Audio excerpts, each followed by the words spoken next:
Daremos início agora ao estudo da unidade 2, que tem como conteúdos tipos de correspondência, princípios fundamentais da correspondência, o tratamento adequado, a concordância verbal, pronominal e nominal, fecho nas correspondências e endereçamento. Iniciaremos citando os tipos de correspondência que circulam socialmente. A primeira, particular, é a correspondência trocada entre familiares, colegas, amigos ou namorados. A linguagem é espontânea e informal. A correspondência comercial é a correspondência trocada entre profissionais liberais, entre uma empresa privada e outra, entre empresas e seus clientes para tratar de negócios. E a linguagem deve ser objetiva e mais formal.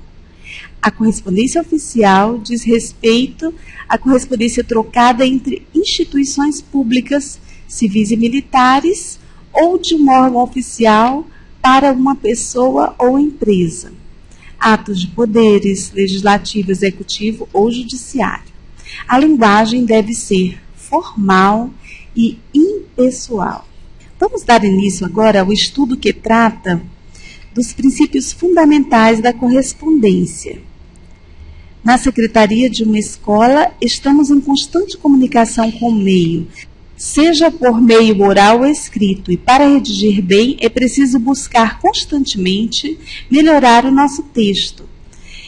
Neste curso destacaremos pontos básicos para aprimorar a nossa escrita. Hoje, mesmo com todas as inovações tecnológicas, a correspondência, seja qual for o gênero, ainda é um dos meios mais utilizados para a comunicação. Os princípios gerais das cartas comerciais e oficiais, que são a maneira correta de construir a mensagem, o emprego das formas de tratamento, os fechos para o encerramento, o endereçamento e a estrutura dos documentos.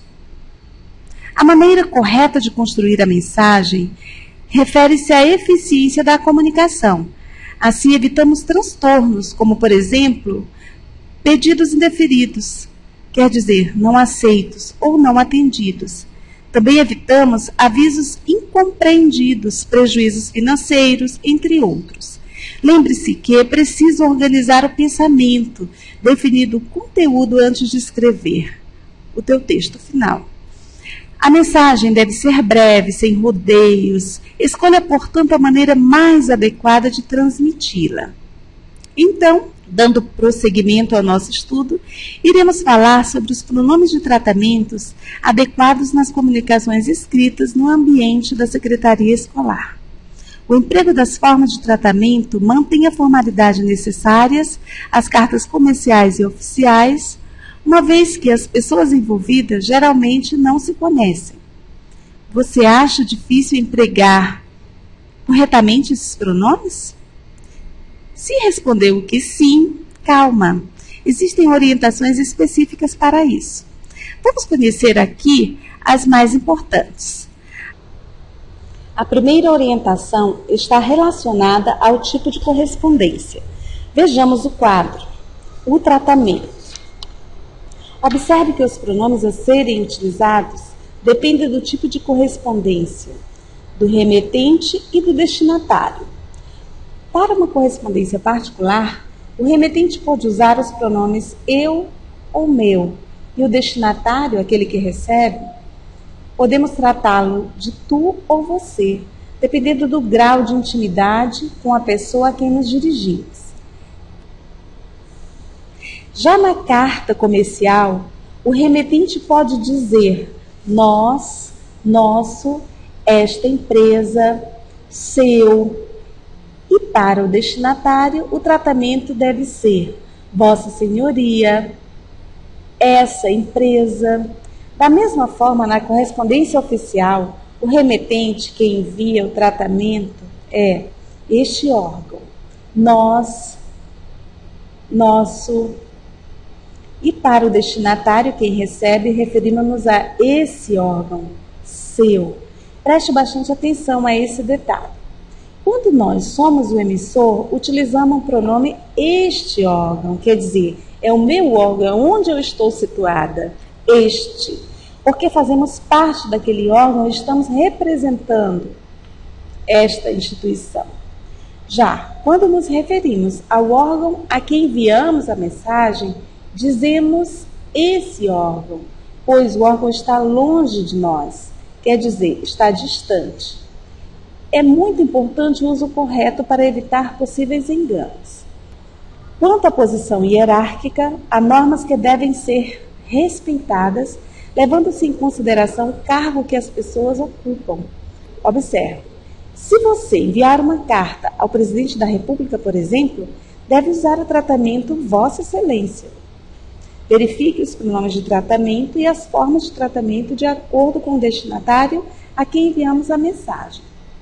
Colocaremos o texto complementar 3 sobre os pronomes de tratamento para que tenhamos sempre em mãos no momento em que, no trabalho, necessitarmos enviar alguma correspondência. Além do conhecimento sobre os pronomes de tratamento, devemos observar alguns outros pontos que fazem a diferença na hora de redigirmos um bom texto. Por exemplo, o adjetivo qualitativo digníssimo e ilustríssimo.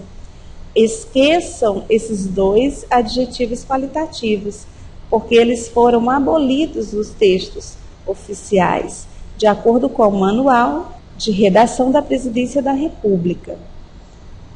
Em se tratando do adjetivo doutor ou doutora, atente para o fato de que é um título acadêmico e não um pronome de tratamento.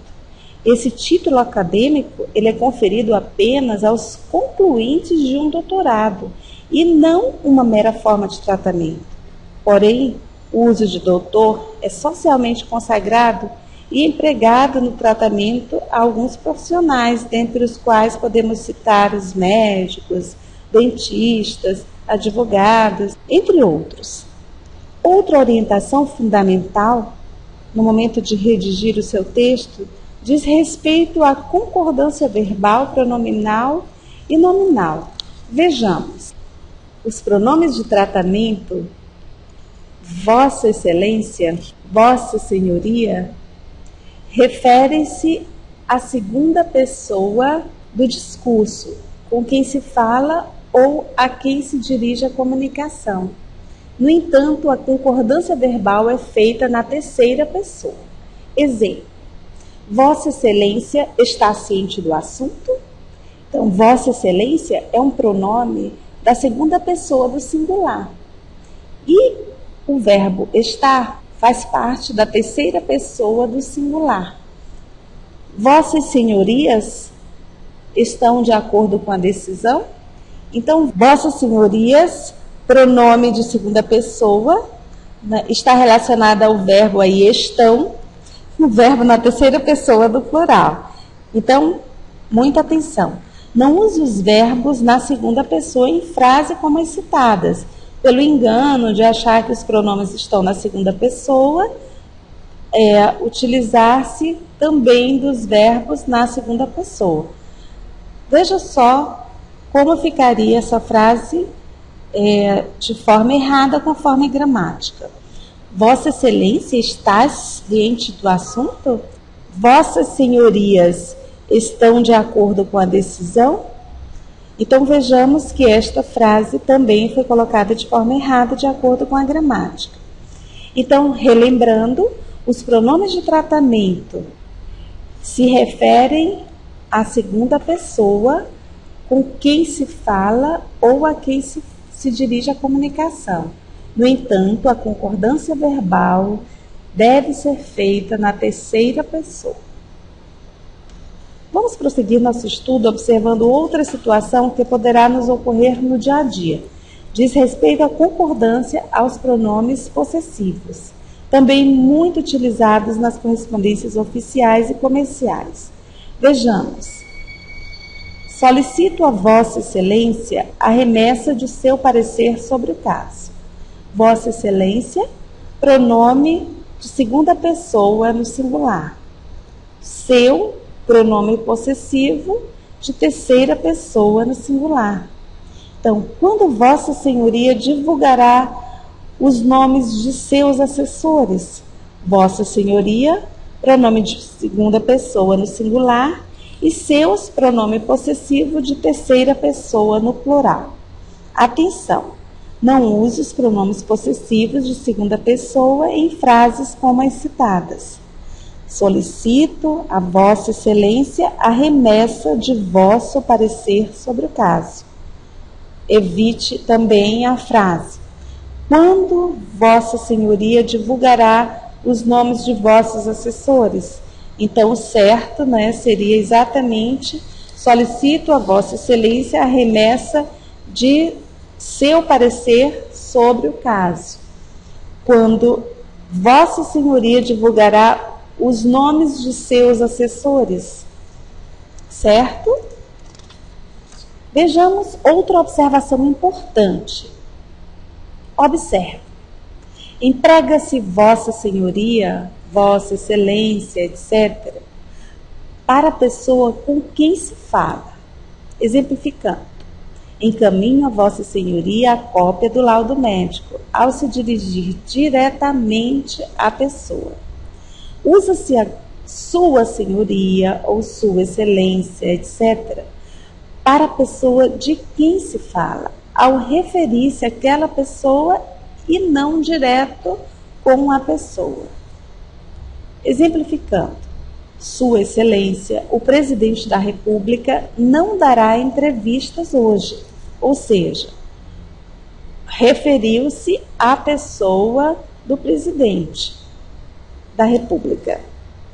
Vejamos bem, quando falo diretamente com a pessoa, a autoridade, ou quando a correspondência for direcionada à autoridade, devemos utilizar o pronome vossa. Quando vou falar daquela autoridade ou referir-se a ela, então uso o pronome seu, sua. Quando a concordância é com os adjetivos, ressaltando o significado de adjetivo. Só relembrando, adjetivos são palavras que dão qualidades ao ser, a algo.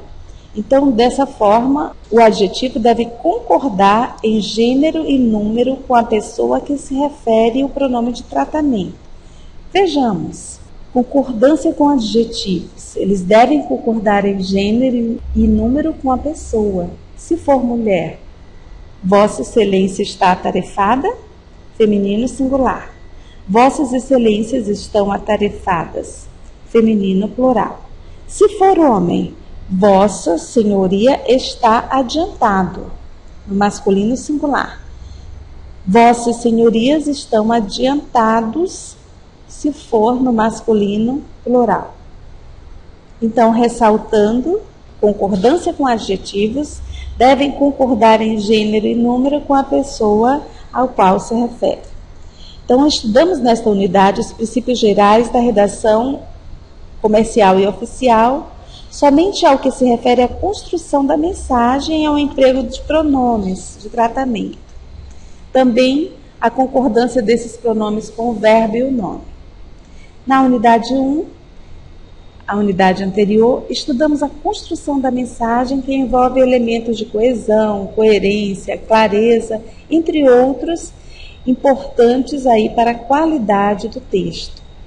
Mas existem outros princípios fundamentais a serem abordados. Lembram? Devemos fazer as atividades referentes ao conteúdo para que possamos prosseguir, pois ainda temos outros 3 princípios fundamentais a serem estudados. E nós iremos falar sobre eles agora. Trata-se do fechamento das correspondências para a finalização do texto. O fechamento da correspondência também depende de para quem nós estamos enviando o nosso documento, ou seja, que tipo de correspondência, se é particular, se é comercial ou oficial. E também depende da hierarquia do remetente, emissor, e destinatário, receptor. Vejamos, fechos na correspondência. Existem 3 fechos simplificados que são muito utilizados em toda a correspondência comercial e oficial. São eles: respeitosamente, empregado para autoridades de hierarquia superior a de quem remete a correspondência, destinatário superior ao remetente. Atenciosamente, empregado para autoridades de mesma hierarquia ou de hierarquia inferior a de quem remete a correspondência, destinatário, hierarquia igual ou inferior ao remetente. Cordialmente, empregado apenas para correspondências dirigidas a particulares. Então, muita atenção no momento de fechar uma correspondência, né? Então, com esse tipo de fecho, né, evitamos expressões antigas e em desusos. Utilizamos hoje, só reforçando, apenas os fechos respeitosamente e atenciosamente para correspondências oficiais e cordialmente empregado em correspondências dirigidas a particulares, certo? Não esqueçamos disso. Isso é o suficiente para encerrarmos uma correspondência. Para evitar equívocos, recomenda-se não deixar a assinatura em página isolada do expediente. Transfira para essa página ao menos a última frase anterior ao fecho. O fechamento nas comunicações tem a finalidade de arrematar, finalizar o texto e saudar o destinatário. Importante lembrar, esses fechos devem ser seguidos por vírgula.